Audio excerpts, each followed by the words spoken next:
नमस्कार मित्रांनो. मी आज इंदापूरमध्ये माझे मित्र विशाल भोसले यांच्या गोट्यावर आलतो. बरेच लोक म्हणतात की गोटा परवडत नाही. तर आज आपण त्यांच्याकडनं जाणून घेऊयात की गोटा परवडतो की नाही परवडतो. आज त्यांच्याकडे किती गायी आहेत गोट्यामध्ये आणि काय दूध देतात आणि त्यांना कसं रेट भेटतो इथे ते सर्व जाणून घेऊयात. आज आपण विशाल भाऊंच्या गोट्यावर आलेलो आहोत. विशाल भाऊ नमस्कार. नमस्ते. काय किती गाय आहेत? साधारण आपल्याकडे 17 गाय आहेत आपल्या गोठ्यामध्ये हा, आणि 2 म्हशी आहेत. असे मिळून साधारण 19 आहेत आपल्याकडे जनावरे. अच्छा. किती दूध होतं एवढं सर्वांचं? साधारण आपलं आता 17 गायींमध्ये साधारण 200 लिटर दूध आहे आपलं. 200 सव्वा 200 पर्यंत आहे संकलन आपलं. आणि फॅट किती लागते त्यांचं? फॅट आपली आता साधारण 3-5-8 पर्यंत आहे फॅट आपल्या. आणि रेट कसा पडतो त्याला? रेट आता आपल्या डेअरीचा आहे आता 3-5-8-5ला 35 रुपये रेट आहे. अच्छा. हम्म. हम्म. आणि लोक आज आपण फक्त एक विषय होता तो हम्म. की गोटा हा विषय परवडतो की नाही परवडतो, हा आपण फक्त तुमच्याकडनं जाणून घेऊया. तुमचं याच्यावर काय मत आहे आणि तुम्ही कसं नियोजन करता परवडण्यासाठी हे पण आपण ह्याच्यामधनं जाणून घेऊयात. मग गोटा हा गोटा जर परवडायचं नाही परवडायचं म्हणलं तर ते आपल्या हिशोबावर राहते. जर आता साधारण आपण रोजचं आपलं 200 लिटर संकलन पकडलं, 25 रुपये रेट आहे आता चालू सध्याला. साधारण आपलं 7,000 रुपये रोजचं दूध होतं आणि 10 दिवसाला साधारण आपलं 70,000 रुपये पगार होतो. महिन्याचं साधारण 2,10,000 पर्यंत जातं. आणि आपलं इथं जर लेबर कॉस्ट म्हणलं तर लेबर कॉस्ट झिरो आहे. सगळं आपण घरच्या घरीच करतो जनावरांचं. किती जण लागतात याला तुमच्या घरच्या लोकांना म्हणजे आता म्हटलं? मुक्त कोटा असल्यामुळं आपल्याकडे साधारण 2 माणसं म्हणले तर हँडल होतं सगळं, वैरण वगैरे सगळं हँडल होऊन जाते. अच्छा, ह्यांना वैरण मध्ये काय मुरघास की गवत? मुरघास असते म्हणजे एमर्जन्सीलाच आपण वापरतो मुरघास. कंटिन्यू आपण बऱ्यापैकी हिरवा चारा म्हणले तरी मका वापरतो आपण कंटिन्यू. हा, मक्का कंटिन्यू असतो यांना? हा, मका कंटिन्यू. अच्छा. मक्का घातल्यामुळे फॅट मध्ये पण फरक पडतो का? नाही म्हणजे मका म्हणजे दुधाला वाढते चांगली. फॅट मध्ये नाही काय म्हणजे फरक जाणवला आणखी तर आम्हाला. अच्छा. ह्याच्यामध्ये हे सर्व म्हणजे लोकलच्या गायी आहेत की बाहेरनं आणलेले आहेत, नाही नाही, बेंगलोरच्या, लोकल लोकल पंजाबच्या? लोकल गाय आहेत आपल्या सर्व. हा. सर्व आपण शेतकऱ्याच्या गोट्यावरून खरेदी केलेल्या आहेत आणि हा. खरेदी करताना सगळ्या पहिल्यावर घेतले होते आपण गाय. अच्छा. हम्म. ह्याच्यामधली टॉपची गाय कुठली आहे म्हणजे किती क्षमतेची आहे? म्हणजे लोकलच्याच आहेत तर मग आपण असं जाणून घेऊयात लोकलमध्ये आणि बाहेरनं. आता ह्याच्यामध्ये आपल्या सर्वजण पहिल्यावर असल्यामुळे ना 20-22 पर्यंत आपल्याला गेलेलं आहे. तरी आता दुसऱ्या येताच्या वगैरे झाल्या आपल्या जवळजवळ 4 वर्ष झालं चालू आहे आपलं. दुसऱ्या तिसऱ्या जे येतात झाले ते साधारण 25 पर्यंत आपला हायेस्ट गेलेला आहे आता. 25 वाली कुठली आहे ह्याच्यातली? आणि आता समोरचे आहे ना ते 25 पर्यंत आपण तिथं दूध केलेलं आहे. ही का? आणि त्यात ते आता 7व्या महिन्यात गाभण आहे बघा. ही 7व्या महिन्यात गाभण आहे हम्म. आणि 25 व्याल्यावर दिलेला आहे दूध हिनं. 25 लिटर पर्यंत हायेस्ट गेलाय तिथं. आणि आता किती आहे? आता किती महिन्याची गाभा म्हटलं? आता 7 महिन्याची गाभण आहे. आणि किती आता दूध आहे म्हटलं? आता नाही, आता त्याला आपण आटवली आहे. आटवलेले आहे. आटवली आहे. आठवताना किती होतं शेवटला? आठवताना साधारण तिथं 10-12 लिटर दूध होतं. 10 लिटर ते आपण तिला आटवलेली आहे. अच्छा, 10-12 लिटर वरती? म्हणजे कमी कमी करत असं म्हणजे साधारण 10-12 लिटर म्हणजे शेवटचा आटताना किती वर होती गाय? आठवणी साधारण 3-4 लिटर वर आली. अच्छा. मग लोकांना काय सांगता तुम्ही की गोटा परवडण्यासाठी काय केलं पाहिजे? गोटा परवडण्यासाठी म्हणजे लेबर कॉस्ट वगैरे कमी, जे म्हणतात ना गोटा परवडत नाही, लेबर कॉस्ट वगैरे कमी करून जेवढं होता होईल एवढं घरचं खाया उत्पादन म्हणजे स्वतः सर्व केलं पाहिजे. स्वतः सर्व केलं पाहिजे. आणि मशिनींचा वापर कसा काय केल्याने काय परवडतो का? हा, मशिनीचा वापर मुक्त गोटा आहे. मशिनीचं अच्छा. दूध काढण्यासाठी आपण मशीन वापरतो आणि मुक्त गोटा त्यामुळे काय बाबा जास्त काही लेबर वगैरे लागत नाही. हा, हा. आणि गायांना पण फ्री असल्यामुळं दुधामध्ये वाढ 100% होते. हे असं मोकळे फिरल्यामुळे मस्टडीजचा काय विषय असतो का? मस्टर्ड वगैरे नाही काय, मस्टर्डला आपलं म्हणजे स्वच्छता वगैरे राहते बऱ्यापैकी, असं काय घाण आपण जास्त होऊन देत नाही.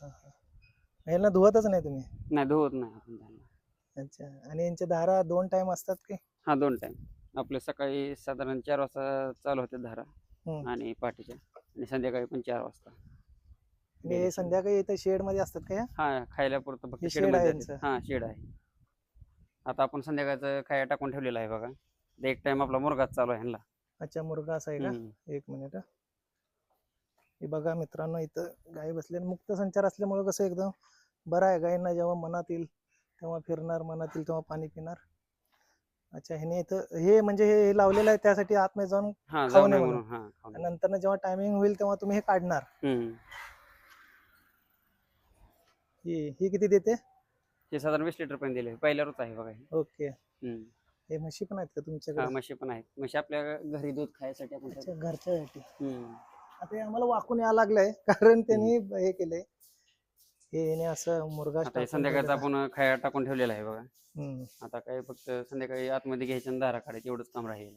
ओके. संध्याकाळची कुट्टी वगैरे सगळं झालेलं आहे आपलं. असा यांचा हा मुक्त संचार गोठा आहे. आणि हे मुरघास तुम्ही 12 महिने असतो का? 12 महिने नाही, आपण साधारण बाबा पावसाच्या काळामध्ये हे वापरतो आपण जास्त करून. आणि नंतर मक्का. मका कंटिन्यू असते आपल्याकडे. आता एक टाइम मका आणि एक टाइम मुरघास चालू आहे. अच्छा, हे किती महिन्याचे आहे? आता हे 1 आठवड्याचं आहे फक्त. अच्छा, आताच झालेलं ही कुठल्या सिमनची काय माहिती नसेल. आहे. सिमन्स मध्ये डेन्मार्कचा आपण देतो बघा साधारण. हे डेन्मार्कचे आहे का? हम्म. अच्छा, डेन्मार्कचा वापर करता तुम्ही जास्त. हम्म. पावसाळ्यामध्ये त्रास होत असेल ना जरासा? पावसाळ्यामध्ये होतो, मग त्यावेळेस आपण बांधून ठेवतो त्यांना. अच्छा, आतमध्ये बांधता तेव्हा पावसाळ्यामध्ये. हा, म्हणजे पावसाळ्यात जरा पाणी जास्त झाल्यामुळे. हा पाणी वगैरे होतं, पण मग त्यावेळेस बांधून ठेवतो आपण त्यांना.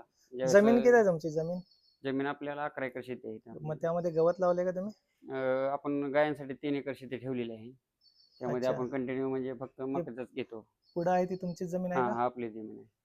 मित्रांनो, बघू शकता तुम्ही, ही त्यांची पुढं जे दिसते गवत, हे गवत ते त्यांची जमीन आहे. त्यात ते मक्का लावलेला आहे त्यांनी. मक्काच आहे ना? मका 12 महिने मक्का असतो यांना. मकाचा आपण कंटिन्यू देतो. गिनीकॉल वगैरे आपल्याकडे म्हणजे नाही काय, कारण सगळे दुभत्या जनावरांना जर मका असेल तर दुधाचं संकलन टिकून राहते, नाहीतर मग कमी वगैरे येते. Okay okay. म्हणजे मक्का असेल तरच दूध, आणि दूध पाहिजे असेल तर मक्का, त्याशिवाय पर्याय नाही. हा, असं आहे. आणि काय सांगू शकता तुम्ही की गोठा अजून चांगला तुमचं हे करण्यासाठी, प्रगत बनवण्यासाठी? आता आपलं आहे नियोजन, म्हणजे आणखी आपण ह्यात जरा चेंजेस करणार आहे. म्हणजे पावसाळ्यात असं जे थोडं म्हणजे बांधून ठेवावं लागतं त्यांना, पाऊस वगैरे आले त्यासाठी आपण शेड वगैरे मारणार आहे समोर. पॉलीहाऊस टाईप करणार आहे आपण त्याला. अच्छा, जरा वाकून जावं लागतं इथनं, कारण त्यांनी ते गवत टाकलेलं आहे, त्याच्यामुळे वाकूनच जावं लागतं.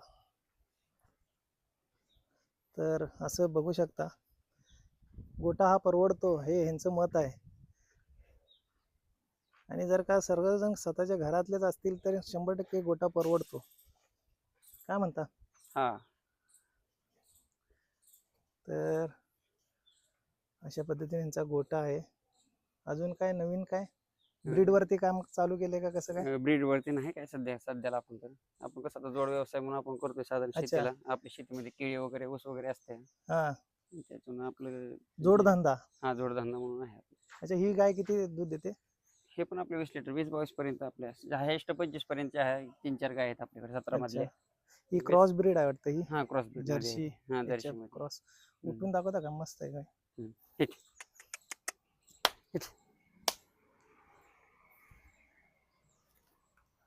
बघू शकता मित्रांनो, क्रॉस ब्रीड वापरल्याने पण फॅट आणि एसएनएफ मध्ये फरक पडतो. फॅट एसएनएफ चांगलं तर जर असं दूध कमी होतं. हे दूध 20 पर्यंत देते, पण फॅट एसएनएफ चांगलं बसते हिला. अच्छा, आता सरासरी तुमच्या दुधाला किती फॅट बसतं आणि एसएनएफ किती बसतो? सर्वसाधारण आपला एसएनएफ 8.5 8.6 पर्यंत जातो. फॅट 3-4 कधी म्हणजे कमी जास्त होते, 3-6 लागते साधारण. म्हणजे 3-4 तर आत फॅट येत नाही कधी. आणि रेट किती पडतो? रेट आपलं 25 पर्यंत देतात आपल्याला. अच्छा, चालेल. मग आज आपण अशा पद्धतीने जाणून घेतलेलं आहे की गोठा परवडतो की नाही परवडतो. बघा मित्रांनो, चला तर मग भेटूयात दुसऱ्या व्हिडिओमध्ये.